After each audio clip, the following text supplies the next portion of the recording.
हमारे बीच में उपस्थित सभी आदरणीय सांसदगण, विधायकगण, सम्मानित नेतागण, आज जो बात आपके माध्यम से हरियाणा के लोगों के बीच में हम रखना चाहते हैं वो हरियाणा प्रदेश के हकों से जुड़ी हुई है। जब से भाजपा सरकार आई है लगातार हरियाणा के हकों को मारने का काम हो रहा है। चौतरफा हमला हरियाणा और हरियाणा वासियों के हकों को मारा जा रहा है, केंद्र सरकार द्वारा भी और प्रदेश सरकार भी हरियाणा के हकों की पैरवी करने के लिए कुछ कर नहीं रही। आप देख रहे हैं हरियाणा प्रदेश की भाजपा सरकार जब हरियाणा और हरियाणा वासियों के हकों की बात आती है तो गूंगी हो जाती है। शायद अपने राजनीतिक आकाओं को खुश करने के लिए गूंगी हो जाती है या उनके दबाव से गूंगी हो जाती है, उनके डर से गूंगी हो जाती है, लेकिन हरियाणा के हकों पे और प्रहार हम होने नहीं देंगे, हम गूंगे नहीं रहेंगे। सारे हमारे साथियों ने हमने लगातार हरियाणा के हकों की बातें उठाई हैं और आगे भी हम ये उठाएंगे और लड़ाई लड़ेंगे हरियाणा के हकों के लिए, हरियाणा वासियों के हकों के लिए लड़ेंगे। मैं 5 उदाहरण, बाकी सारे आपके पास सामने पहले ही हैं क्या किस तरीके से हरियाणा के हकों को मारा जा रहा है, मगर 5 उदाहरण मैं आपके बीच में दूंगा। और इसमें भी कोई दो राय नहीं, हमारे मुख्यमंत्री जी कहीं कभी तो कहते हैं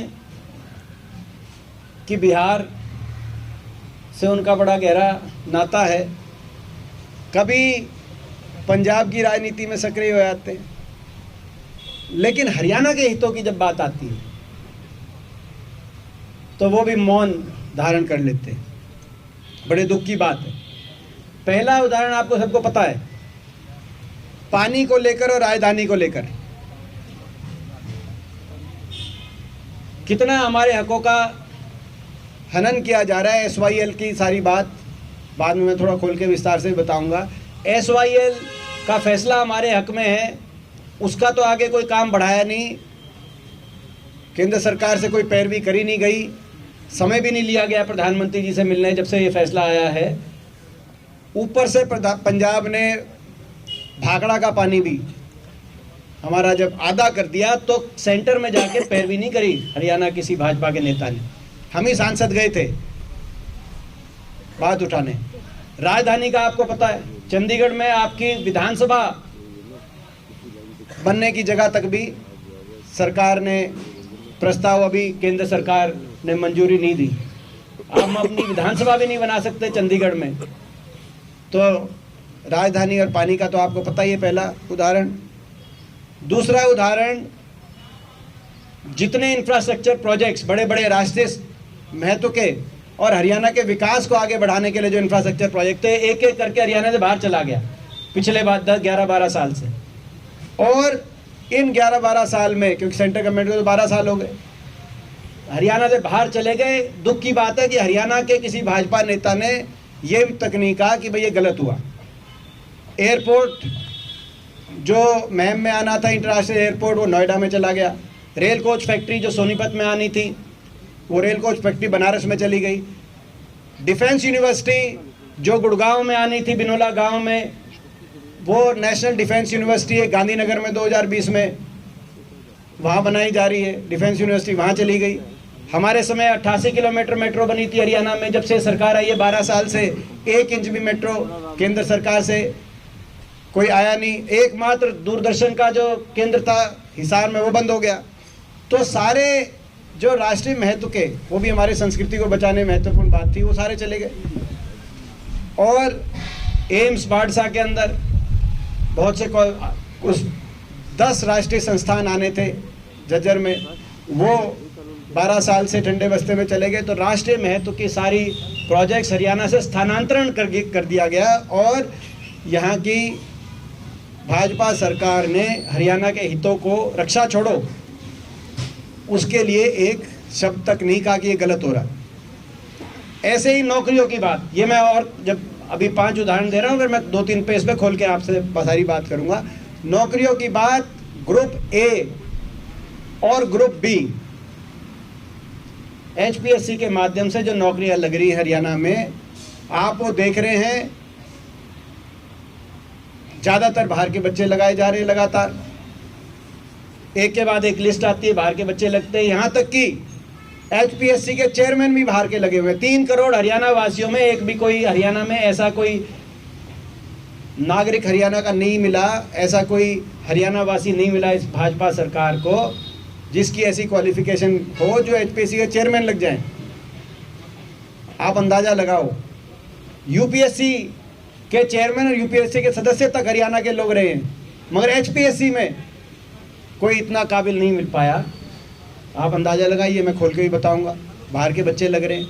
और इस विषय पर एक भाजपा के नेता का आज तक कोई बयान नहीं आया कि ये क्यों हो रहा है।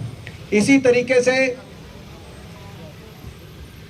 आपको याद होगा, मैंने पहले भी टैक्स की बात करी थी कि देश में सबसे ज़्यादा जीएसटी कलेक्शन हरियाणा से, देश की 7% जीएसटी हरियाणा से आती है, देश में सबसे ज़्यादा। और इस लोकसभा सत्र में ये भी बात आई कि देश में सबसे ज़्यादा टोल कलेक्शन भी हाईवे से हरियाणा से हो रहा है। सबसे ज़्यादा टैक्स कलेक्शन हरियाणा से, देश में सबसे ज़्यादा टोल कलेक्शन हरियाणा से। और उसके अवज में जो बजट आवंटन होता है वो हरियाणा में जो सबसे कम देश में है, उनमें से बजट आवंटन हरियाणा में किया जा रहा है। जो केंद्र की स्कीम्स हैं, योजनाएं हैं,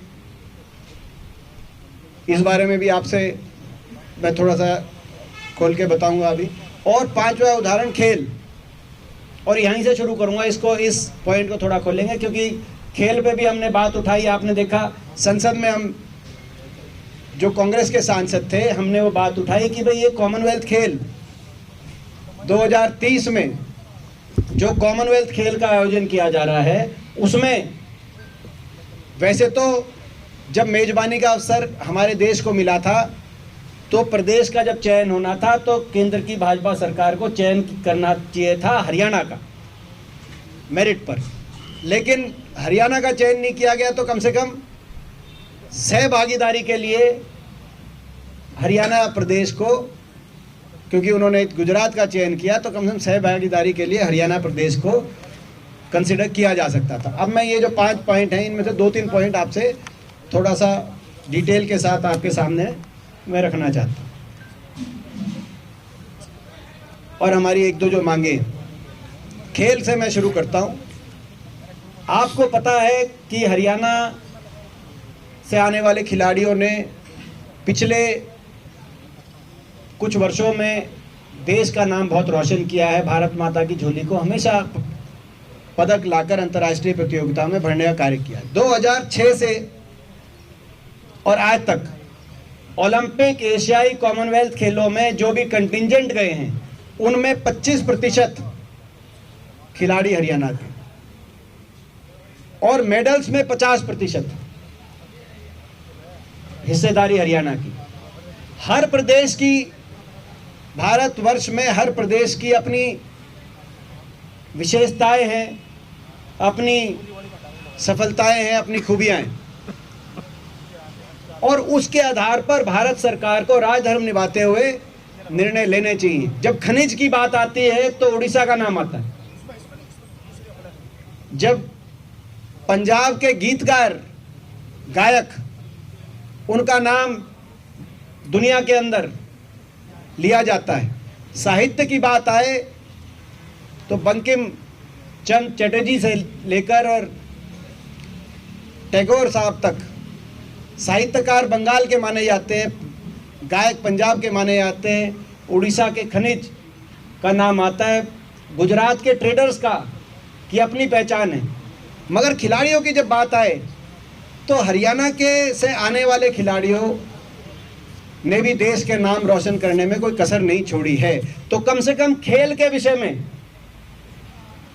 न्याय संगत ये होता कि जब ये लाखों करोड़ का निवेश होगा, अब अहमदाबाद में खेल का ढांचा तैयार किया जाएगा, अगर यही खेल का ढांचा, स्टेडियम, और डेवलपमेंट पे लाखों करोड़ खर्चा अगर हरियाणा में होता, हम मेरिट पे बात मांग रहे हैं, तो हरियाणा के खिलाड़ी आने वाले समय में और ज़्यादा इस खेल ढांचे में, खेल इंफ्रास्ट्रक्चर में तैयारी करके देश का, भारत माता की झोली भर सकते थे।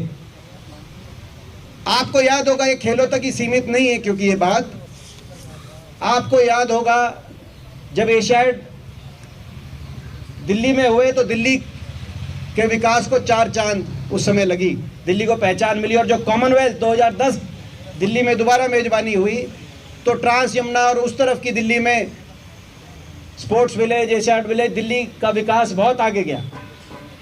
आज जब ये कॉमनवेल्थ खेल की दोबारा से मेजबानी की बात आई, उस समय देश की राजधानी के रूप में दिल्ली का चयन हुआ था, लेकिन आज जब ये बात आई तो न्याय संगत रूप में हरियाणा को कंसीडर किया जाना चाहिए था। मैं केवल पिछले 2022 के कॉमनवेल्थ खेल की आपको बात बताता हूं। जो देश के मेडल आए, उन मेडल्स में से 23 मेडल हरियाणा के खिलाड़ी लेके आए। दूसरे नंबर पे तेलंगाना है, वो 6 मेडल तेलंगाना खिलाड़ी लेके आए। गुजरात से 1 खिलाड़ी मेडल लेके आए, 23 मेडल। दूसरे नंबर पे तेलंगाना, तीसरे नंबर पे पंजाब है, 5 खिलाड़ी थे जो पंजाब के मेडल लेके आए। जब देश में ऐसी आपने पहचान आपके खिलाड़ियों की बनी हो, तो कम से कम देश की सरकार को राजधर्म निभाना चाहिए था। मगर दुर्भाग्य ये है कि ये लगातार हरियाणा के हकों पे डाका मारा जा रहा है। आपको पता है खेलो इंडिया के अंदर भी 3,500 करोड़ का जो खेलो इंडिया का बजट रखा गया है, उसमें एक तरफ तो देश में सबसे ज़्यादा 600 करोड़ गुजरात के बाटे आया, और हरियाणा के बाटे खेलो इंडिया के बजट देश के 28 प्रदेशों में सबसे कम 28वें नंबर पर मात्र 80 करोड़ आया। और हमारे खेल स्टेडियम्स की क्या हालत है, जो 481 खेल स्टेडियम, राजीव गांधी खेल स्टेडियम, अंतर्राष्ट्रीय स्तर के कई जिले स्तर पर खेल स्टेडियम जो कांग्रेस सरकार में, पूर्ववर्ती कांग्रेस सरकार में बने थे, आज उनकी क्या स्थिति है आपने देखा। हमारे खिलाड़ियों के लिए इतनी दुर्दशा हो गई उन खेल स्टेडियम्स की कि हमारे खिलाड़ियों के लिए जानलेवा साबित हो रहे खेल स्टेडियम। और अभी मैंने एक अखबार की कटिंग में देख रहा था कि 2019 के बाद इन स्टेडियम्स की रिपेयर या अपग्रेड या नए स्टेडियम बना तो छोड़ो, 2019 के बाद इसकी स्पोर्ट्स इक्विपमेंट लेने के लिए भी आखिरी परचेज 2019 में हुआ था हरियाणा। आप अंदाज़ा लगाओ कि एक तरफ इतनी दुर्दशा, ना सेंटर के बजट में, बाकी किसी बजट की बात तो हम केवल खेल बजट में, कम से कम वो देश हित में होगा। तो ये हमारी मांग है। और कल खबर आपने सारे अखबारों की हेडलाइन में खबर आपने देखी कि 2036 में प्रधानमंत्री जी ने कहा कल वाराणसी में खेल महोत्सव में कि 2036 में ओलंपिक खेलों में की मेजबानी भारत करेगा। ये हम बिड कर रहे हैं। तो हमारी मांग है कि 2030 के कॉमनवेल्थ खेलों में भी होस्ट नहीं तो को होस्ट के रूप में हरियाणा के कुछ शहरों को जोड़ा जाए, हरियाणा को जोड़ा जाए। और 2036 में ओलंपिक में, क्योंकि ओलंपिक अगर होस्ट करने का अवसर मिलेगा तो मैं समझता हूं कि वो बहुत गौरव हमारे देश को मिलेगा। लेकिन देश की सरकार के लिए न्याय संगत है कि इसमें राजधर्म निभाते हुए, जैसे जब खनिज की पॉलिसी आती है तो उड़ीसा का ध्यान रखा जाता है, उस रूप से जैसे मैंने कहा कि भाई जब खेल की बात आए तो हरियाणा को कंसिडर करना चाहिए। दूसरा विषय जो मैं खोल के कहूँगा, आज आप देख रहे हैं जैसा कि एक धारणा बनी हुई है कि हरियाणा की सरकार रिमोट कंट्रोल से दिल्ली से चलती है। ऐसे ही कौन से रिमोट कंट्रोल से हरियाणा की सारी नौकरियां हरियाणा के बाहर जा रही हैं। हरियाणा के युवा बेरोजगारी से परेशान होकर डंकी के रास्ते विदेशों में जाके अपना भविष्य खोज रहे हैं। और हरियाणा में ग्रुप ए बी की नौकरियां देश में सबसे ज़्यादा बाहर के प्रदेशों से लगा के ये कौन सा डंका बजवाया जा रहा है।